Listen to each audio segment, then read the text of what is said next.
ranking every Premier League club's transfer window. If you want to see part A of this video, please go check out the YouTube channel. Or if you want to see a more in-depth video, also check out the YouTube channel where you'll be able to find this. Let's start off with Wolves. I know I've got Wolves in D again. Wolves are just poor, aren't they, in the summer transfer window? They sell their best players, which I don't really think is a problem as long as you replace them. And once again, I don't think they'll replace them with enough good players.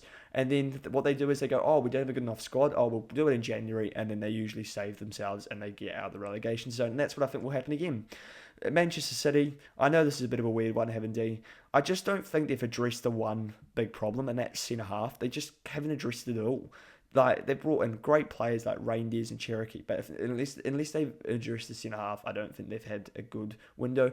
West Ham United, once again, it's just scattergun, isn't it? Like, it's just a scattergun approach again from West Ham. They take it very late, and then they end up overpaying for players like Fernandes, who definitely isn't worth sort of £40 million, is what they've paid.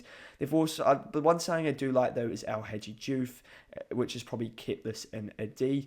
Moving on to Leeds in a C, and Leeds just haven't shown enough ambition for me. Leeds have got the sort of resources and definitely the finances, but also the pull to do as much as Sunderland have, and they haven't. And that's simply why Leeds are in C. Moving on to Newcastle United and Nottingham Forest, two clubs who have had interesting windows. They've Nottingham Forest losing Alanga and Newcastle United losing Isak. Newcastle United replaced Isak with Voltemada and Wissa. They're two very good players, but they've overpaid because they left it late. Nottingham Forest have replaced Elanga with Dan and Doy, but also brought in players like McAtee and Hutchinson who could play off the right. My issue with Forest is they've still overpaid for players like Amari Hutchinson, and they do this every year. They bring in a lot of players, and you just go, why? Why have they actually done that? Is that really necessary?